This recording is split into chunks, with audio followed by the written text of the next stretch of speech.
Hello everyone, and welcome to Everything is Final Fantasy. I'm Drew Kreisman. And I'm Ira Kreisman. And on this show, I wanted to talk to you about Regalia, or Regalia? His Majesty's car? No, although everything is Final Fantasy, this is a different one. This is a tactical RPG called Regalia, or Regalia of Men and Monarchs. And it very nearly became my new favorite game. It wanted to. It tried hard. In its heart, it believed it would be the perfect game for Drew Kreisman. And unfortunately, it fell just a little bit short. Yeah. Well, the perfect for right X or Y is always going to be a bit tough. Indeed. However, you remember not so long ago when we described a theoretical Final Fantasy XVII and some of the elements that we would like to see added to the franchise, I was super big on two ideas: the return of tactical combat, a la Final Fantasy Tactics, and a town builder. Yes, absolutely. I love a good town builder, or a mediocre town builder. I love that concept. Right. Unfortunately, Regalia's town builder is probably just a little bit less than mediocre. Oh, bummer. Yeah, but it's got that. The thing that I do love about it. So, what is this thing, right? The basic premise and setup, and mild spoilers for the very beginning of the story here. But you play a young prince, right? And you inherit this kingdom, but the kingdom is totally run down. I should also note that the tone of this game is intentionally humorous, and I think it lands most of the time. It's sort of intentionally parodying other fantasy RPGs, but in a good-hearted way. For example, one of the first characters you meet is the prince's grandfather, who is a ghost who's haunting your rundown castle, who's going to make you do all these things to fix it up, right? And so the basic setup and gameplay loop is that people come to your town, or you go out on adventures and meet people, and as you do so, they join your RPG party, they join your town, they start building their buildings in your town, you grow your town, you grow your castle, you grow your army, you do more adventures. Sure, sounds great. Yeah, and a lot of the times it is. I'm sensing a big old butt. Well, here's the most interesting thing about this game. I think its most original concept, its most innovative concept, the thing that really does set it apart from other tactical RPGs, or even most RPGs that I've played, might also be the thing that completely undid it for my enjoyment of the game. Oh no. Another part of this premise is that there is essentially like an evil landlord, which is great, by the way. Right. Who comes in every set number of days to check to see if you have made progress on certain things that you've got to do in the game. Checklist items. Upgrade X number of buildings. Win X number of battles. Have X amount of gold. And if you don't do those, by the time the landlord comes back around, it's a game over. Oh, that's a bit harsh. I was thinking you were going to say, like, you get taxed, or there's a fight, or there's some kind of a penalty, but game over's... Yeah, that's intense. I think the first time it happened, I may have like gotten off with a warning or something like that. But I did ultimately run into a point where I just couldn't back up enough days to do enough things, and I got stuck. I just got stuck in the game, so that it was like, well, I've either got to go way back to halfway through my playthrough, start all the way over, or I ended up just dropping it for a little while, which is too bad because I was enjoying the tone, I was enjoying the characters. The tactical RPG combat is really fun and satisfying. And I even thought the concept of this was really cool, of where like you had this extra challenge of needing to do things on a calendar, and if by the end of the month you haven't paid all your bills, then you lose. But once it started actually happening, I realized, that's that's a bit of a trap, because if you've saved 5 days earlier, you might not have enough time on the schedule to do the things you need to. And then you got to go back to 10 days, then you go back 15 days, and at some point you're undoing hours of your own playtime to try to redo what you've been doing during the schedule. And the other thing is, they don't give you like an active counter for... They give you an active counter for how many days left, but not for how many of the things you need to do that you've finished. So you have to keep checking your list yourself. And it's like... Okay. Yeah. I get frustrated when a game wastes my time, which isn't quite... That sounds more harsh than I mean it. I feel this way about any sort of entertainment, but it's easy to put down a book that I'm not enjoying. It's easy to stop a show or a movie, but if I've put 15 hours into a video game and then I have to go back 5 hours and play those 5 hours again, I want to do that only if I want to do that. I don't want to do that as a punishment for not having achieved whatever.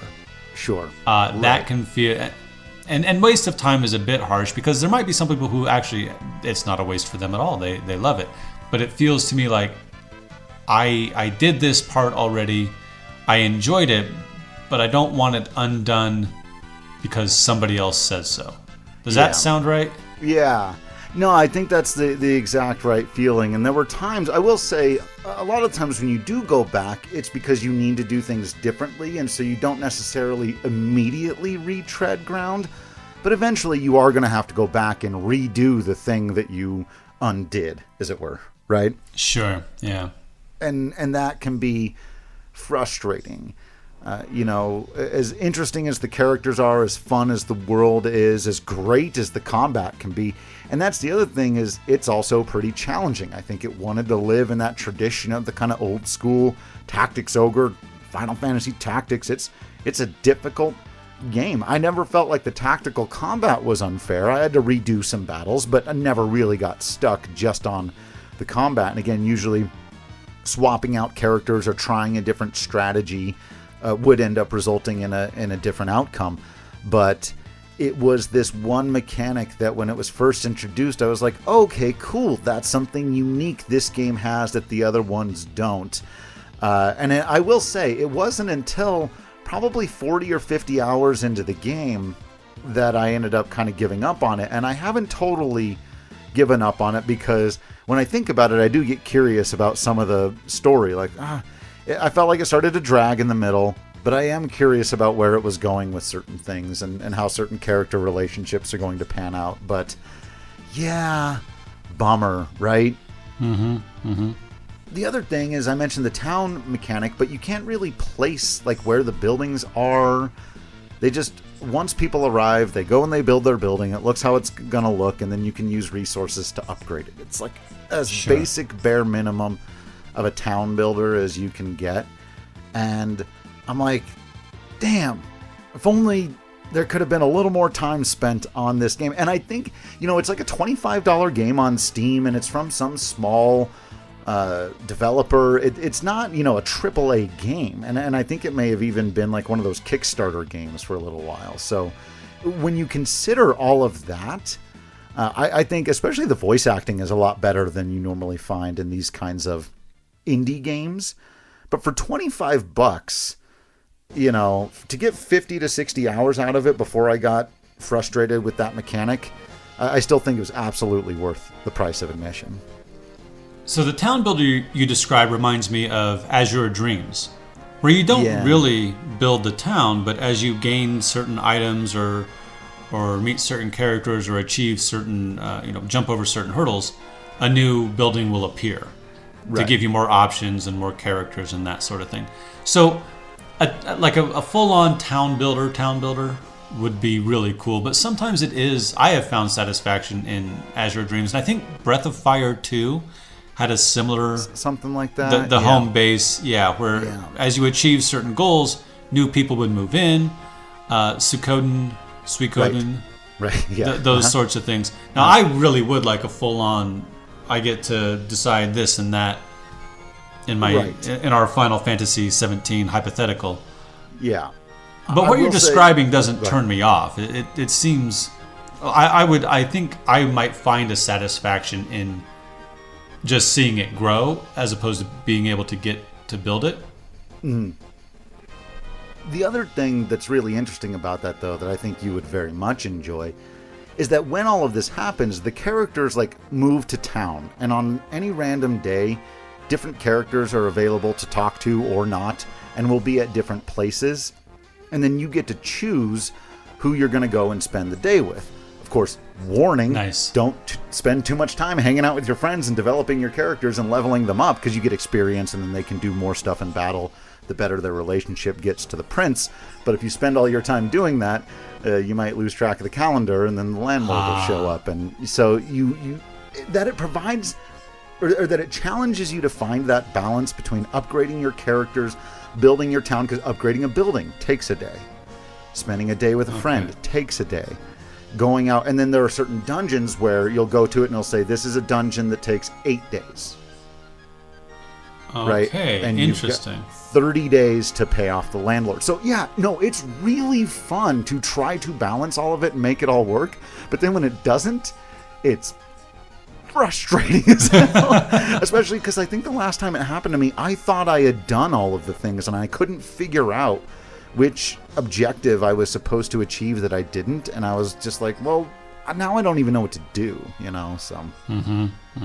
I love the idea of being able to hang out with your friends and level up that way. Yeah. Got a very Marvel's Midnight Suns vibe to it, where you get to decide. And especially like if there are certain characters you particularly love, like you can spend a lot more time and max them out like right away, Cool.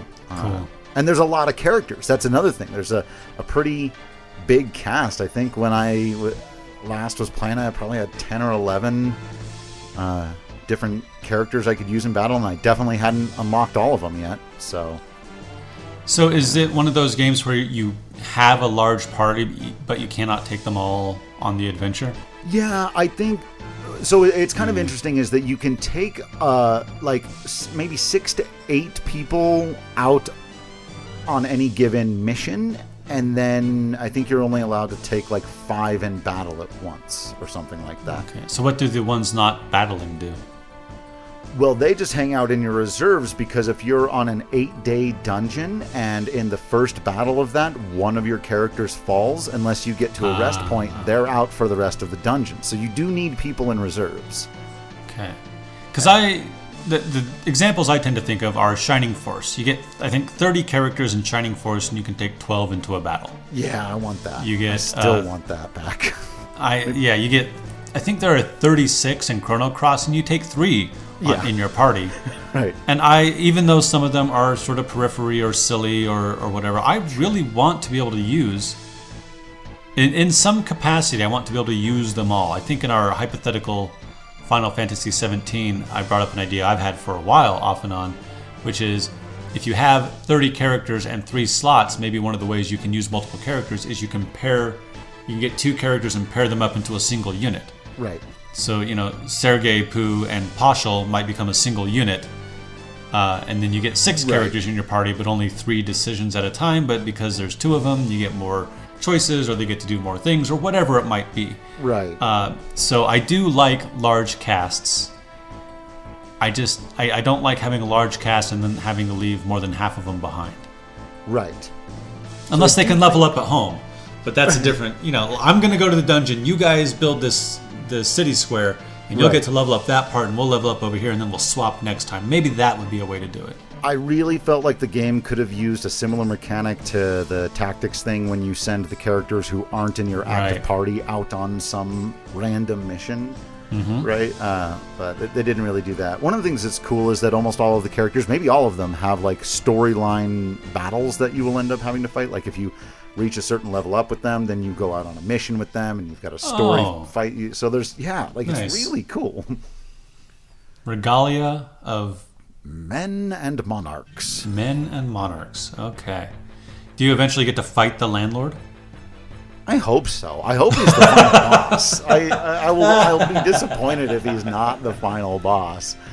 But yeah, it's a pretty fun little game. It's a pretty clever little game, and for all of the picking of the nits that I've done here, I do recommend it to those who are fans of the genre and people who want to support smaller indie games and just games of this type, because again, I think this could have been a lot better if they had the resources to make it a lot better, and just playing it feels like the only reason it's not is because they couldn't afford to. I'm sure they would have made their town builder a lot more in depth if they'd have had the time and money to do so. You can feel, like I said at the beginning, it sort of felt like they had all of the same objectives going into this game that I would have had.